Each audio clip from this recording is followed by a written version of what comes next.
Yo, what's going on, guys? Mush back at it with another video, and some very interesting comments made by one Hiroki Totoki, head of PlayStation, talking about multi-platform growth on PlayStation, and I think this is super relevant to talk about right now because a little game called Helldivers 2 came out recently. Some of you guys might not know, but that was published by Sony and PlayStation, and yes, it was a day one release on PC and PlayStation. We know that some of these games that are published by Sony are going to be day one on PC.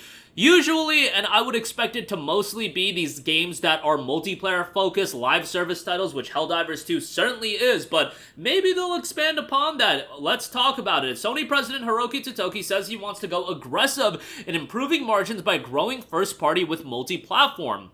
Noting in the past, we wanted to popularize console and the first-party titles. Main purpose was to make the console popular. It is true, but there is a synergy to it. So if you have a strong first-party content, not only with our console, but also other platforms like computers, first-party can be grown with multi-platform, and that can help operating profit to improve. So that is another one we want to proactively work on. I personally think there are opportunities out there for more improvement of margin, so I would like to go aggressive in improving our margin performance. So obviously, when you look at a statement like that, what is the one thing they can do to enhance multi-platform sales, to enhance PC sales? Because the PC performance for these PlayStation titles, I would deem it all to be fairly good, but not amazing. Fairly good relative to what their expectation level should be. Look, if you're releasing Ratchet & Clank Rift Apart 2 years after its initial release at $60, you can't expect that game to sell 2 million copies in 24 hours. You just can't.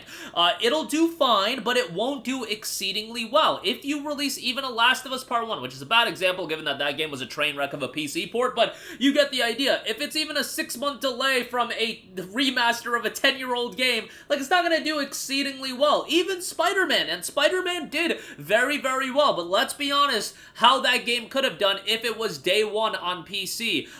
You know, the game also has changed where if you compare Spider-Man in 2018 versus PC in 2022 when that game came out, PC gaming has just grown exponentially in just that 4 years. But you get the idea. Spider-Man 2, let's go with that. Spider-Man 2 will eventually come out on PC, probably will be $60, maybe $70, I don't know, because that is a true next-gen exclusive, and certainly a game that I would value highly, but it'll come out on PC, it'll probably do fairly well, but is it going to sell millions upon millions of copies in 24 hours? I don't think so. Maybe it'll crack a mil or mil and a half, but the game already came out on PlayStation 5, and you're charging a premium price for it, and look, I like to see PlayStation drop their games on PC, don't get it twisted, but they do lose value when you wait so long to release these games on PC, and don't even get it twisted on that front. I understand why they do it. They want to incentivize people. They are still a console business. They're not like Microsoft, where Microsoft is completely changing the game in terms of how they operate. They're probably going to be releasing their first-party titles on the PlayStation as well.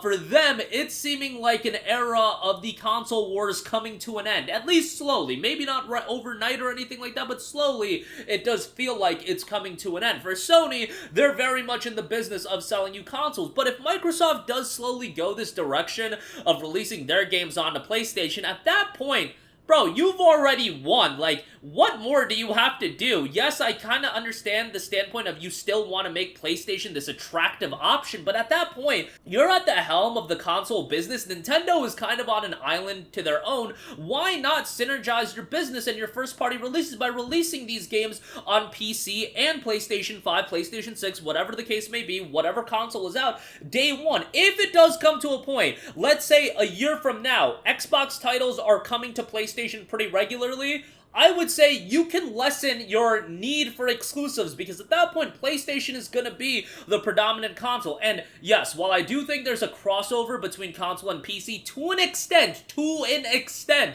I think the people that are going to play on PC are going to predominantly play on PC, and the people that are going to play on console are going to predominantly play on console. I don't think that crossover is that crazy where the trade-off of sacrificing sales of your first-party titles is worth it to keep those games exclusive. I do think you want to make an alluring option in terms of, oh, PlayStation is the only place to play these games if you have a direct competitor in the console space as well, if that makes sense. But if that slowly goes away, I think PlayStation should start dropping their games either day one on PC or with a much, much shorter window. I'm talking 3 to 6 months, because You look at the sales numbers for these games recently, look at how Helldivers 2 is doing, guys. Helldivers 2 is crushing it on PC. I don't know the sales numbers for that game on PlayStation. I'm sure they're doing very well, but I can tell you for a fact that that game is doing very, very well on PC, and the game's already cracked 1 million copies sold. Like, that game has superseded expectations to the nth degree. It is doing incredibly well, and I would not be surprised if a game like Spider-Man 2, yes, it did very well. I think it could have sold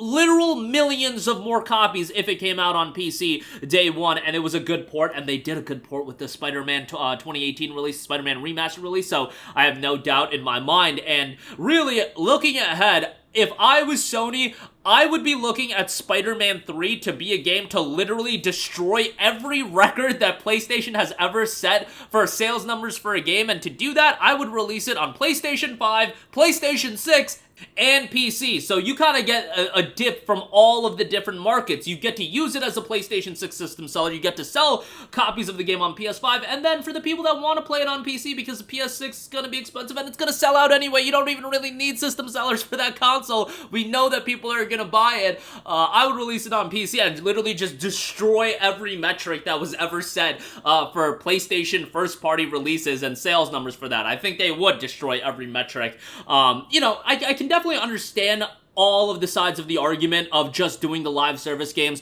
Helldivers 2, it's one that fits on PC day one. It makes all the sense in the world. I'm sure upcoming releases like Concord and Fair Game, games we know nothing about, but we do know that they're going to follow this live service model. I'm sure that they'll do PC releases day one for those games as well. But what about a Last of Us Part 3? Like, Last of Us Part 3, that would be great to see day one on PC as well, even though Last of Us has completely, like, pushed me away as a franchise after Part 2, but still, I understand people like that game, and I think it would do very, very well, just as long as it's not a train wreck port, like Last of Us Part 1. At the very least, shorten these windows a little bit. Like, ain't nobody trying to wait 2 years to play Horizon Forbidden West. Like, that game will still do fine on PC, but like nobody trying to wait 2 years to play these games, and still at $60. Like, I get it that Forbidden West has Burning Shores baked into it with the complete edition, but man, nobody trying to pay these prices, and you could just do so much better.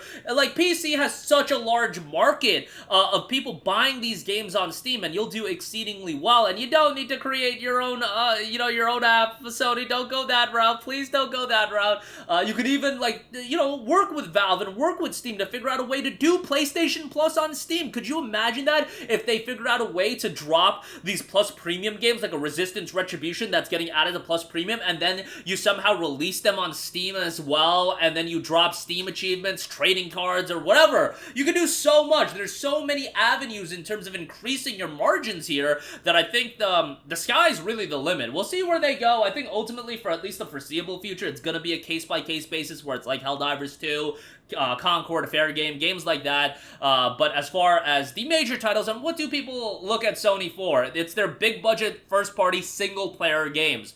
That's what people want to see, and we'll see if that ultimately happens. You look at a game, a potential like Ghost of Tsushima. Imagine if Ghost of Tsushima 1 came out later this year on PC, and then people played it on PC, got excited for it, and then they say, hey, Ghost of Tsushima 2, day one on PC and PlayStation 5, 2025, fall of 2025, you can play that day one on PC and PlayStation 5. People would be so excited for that. I mean, people would be just excited to get Ghost of Tsushima, the first game on PC, but I digress. That's my 2 cents on everything. Let me know all of your thoughts in the comment section down below. I know everybody would be excited for the possibility of quicker turnarounds on these PlayStation PC titles, and based on that Insomniac leak, it doesn't look like it's out of the realm of possibility. We'll see what happens there, but that'll do it for me. Let me know all of your thoughts in the comments section down below. As always, guys, thanks for watching, and I will catch you guys in the next one. Peace out. Hey, what's going on, guys? Mush here again. Hope you enjoyed the video. As you guys might know, YouTube's notification system is sometimes a little bit wonky, even if you're subscribed to the channel. Maybe you're not abundantly aware that I uploaded a video. To remedy that situation, make sure you hit the bell notification button. This way, whenever I upload a new video, and I try to upload as consistently as possible, you will be notified directly of the upload, and you can watch it as soon as it goes live. I would really appreciate if you guys hit that button so you can stay up to date with all of the content I'm posting. But as always, guys, thanks for watching, and I'll catch you guys in the next one. Peace out.